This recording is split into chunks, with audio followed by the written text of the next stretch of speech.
let's talk about some internet drama between activist Riley Gaines and former ESPN anchor Jemele Hill. Now, the controversy started when Riley Gaines posted about WNBA star Caitlin Clark's comments, so Caitlin's comments about white privilege, or we'll call it alleged white privilege, right? So, in case you missed it, Caitlin Clark was named Times Athlete of the Year and said she was thankful for the recognition, but also wanted to recognize the Black players who she said she looked up to and then acknowledged her white privilege in this whole arena. And now I have said time and time again on Newsmax and other social media platforms that when I'm talking about the whole Caitlin Clark debacle and anything she does, I like to remember that she's 22 years old. And when I was 22 years old, and I will just speak for myself, I would say and do things that maybe I didn't believe to try and keep the peace and appease my peers. Now, I think I did it less than other women my age, being, an outspoken conservative or whatnot, but I still did it to some extent. I didn't necessarily learn the lessons that no matter how hard you try to appease the woke mob, they're still going to come for you. So I like to give Caitlin Clark the same grace, that maybe in 3 years when she realizes no matter how kind, wonderful, talented, and woke she is, people will still hate her because of her skin color. But anyway, that's kind of the backstory to this. But Riley Gaines, who again, prominent female former athlete, tweeted about Caitlin's comments, and this is where the whole Riley versus Jemele Hill feud really kickstarted. Okay, so here's where all the drama sets in. So Riley Gaines was tweeting about the Caitlin Clark drama and said, no one was asking for Caitlin Clark to position herself as a, quote, right-wing hero, which, true, 100% true. No one really cares whether Caitlin Clark is right or left or what side she falls on. I was very much saying this about Simone Biles earlier this year when we were talking about the Olympics. Just remain neutral, right? You're beloved. Everyone loves you. I've actually made the same argument about Taylor Swift. You are such a cultural icon. Why mar yourself in politics? It's such a waste of time, right? So I'm totally on board with that. Riley proceeds to say that Caitlin Clark is a phenom who inspires countless young women to play and achieve. So she has great admiration for her.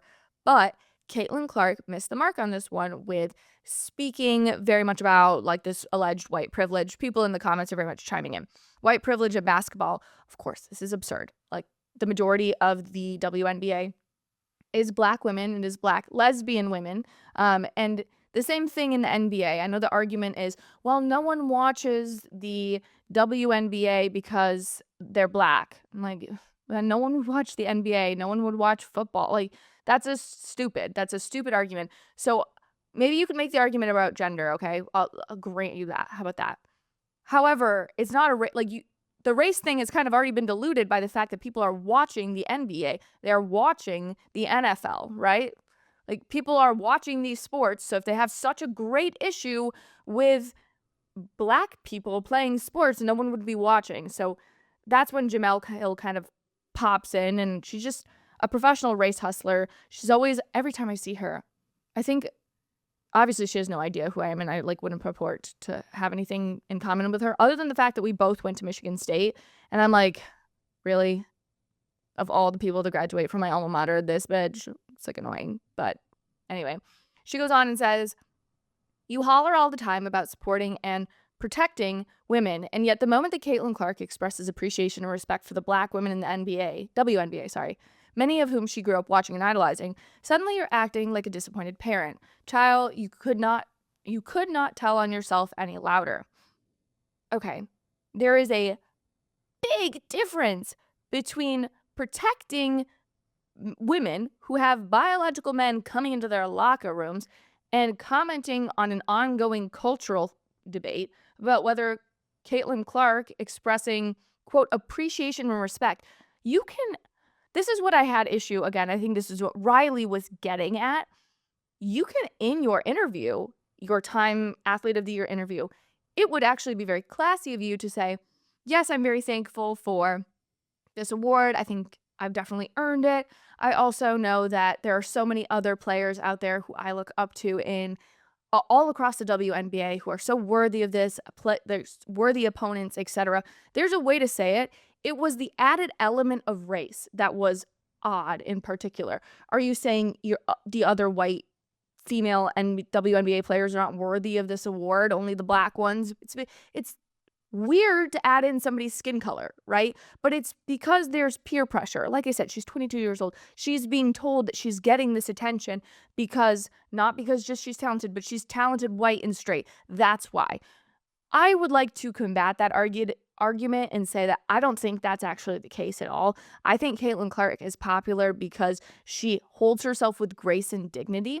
When I actually was first hearing about, I didn't hear about the WNBA first. I mean, I knew it existed, but I wasn't paying attention. I was paying to NCAA collegiate women's basketball, and I heard about Angel Reese first, right? She was on LSU's team, very popular. I knew the name Angel Reese before I knew the name Caitlin Clark, okay? Because Angel Reese was considered a better talent at the time than Caitlin Clark was.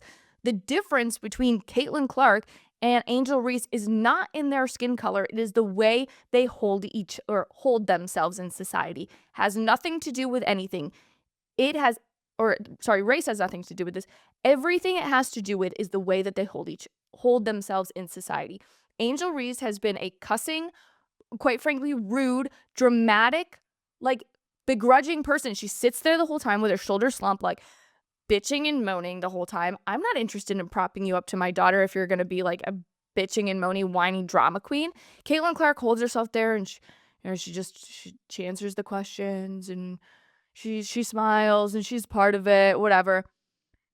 I just don't know how to put it. It has nothing to do with race. And I think that's why race hustlers like Jemele Hill, they're so irritating because it has everything to do with class. And I think class you can say in two ways.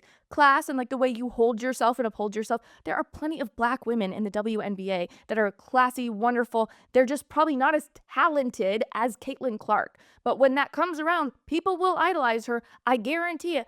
Again, the other player that we were talking about that is comparable to Caitlin Clark in terms of national fame is Simone Biles, a black woman. Like, America has no problem propping up black women. That's not our issue.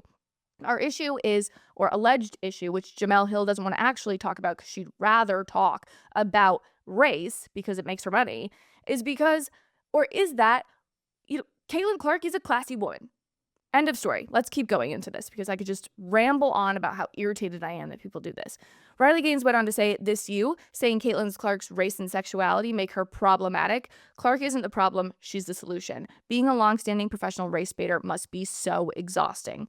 She then went to Riley Gaines clipped part of Jemele Hill going off the rails on Caitlin Clark, saying, "We would all be very naive if we didn't say race and her sexuality played a role in her popularity." Again, wrong. It has everything into the way she holds herself and upholds herself.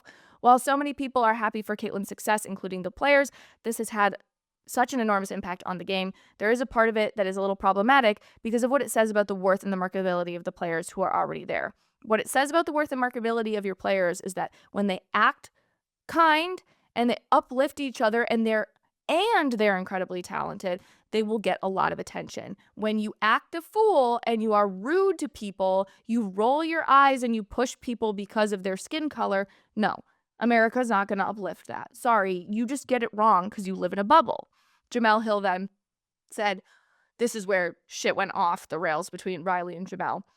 "Girl, you need to thank Leah Thomas every day of your life for helping you get famous. Otherwise, you would have been just a decent college swimmer that no one knew. You wrote the book on grifting, not me." Okay? To respond to that, I've met Riley. We're like cordially friends at work. I don't like text her, like have a good, not a good relation. Like, I don't know her very well. We've just met at work conferences and whatnot.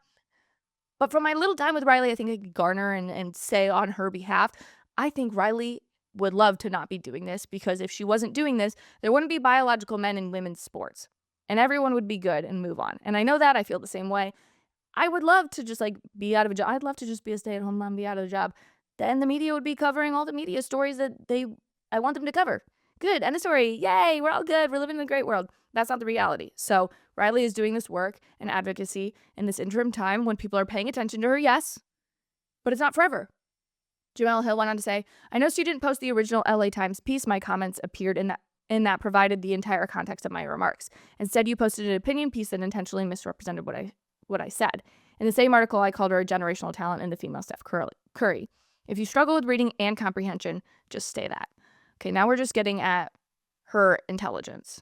Also, Jemele, we went to a school where the chant against us is go green, go white, can't read, can't write. Like, let's just calm down a little on that one. But Riley finally came back with probably one of the most epic damn son moments of all time and said how deeply regressive and utterly misogynistic for Jemele Hill to tell me to thank a man for the platform I have. Thank him for what? Violating us in the locker room, stealing a national title from a deserving woman, indirectly stripping us of our First Amendment rights. Just say you hate women, Jemele Hill. Oh, shit. That was a really good comeback. Obviously, Jemele Hill had no comment after that, because how do you tell a woman to thank her entire platform for men violating her? It's awful. But if you've got thoughts on this drama, please let me know your thoughts in the comments. Thanks so much for watching. If you liked what you heard, please be sure to give this video a thumbs up and leave a comment about how beautiful, stunning, and funny I am. And if you want more content based in logic, be sure to click over here for more videos and clips of my show. If you have the means to financially support the show, consider purchasing from my merch line, Based Apparel, linked right below. I really appreciate it, and I'll see you back here next time. Bye, friends.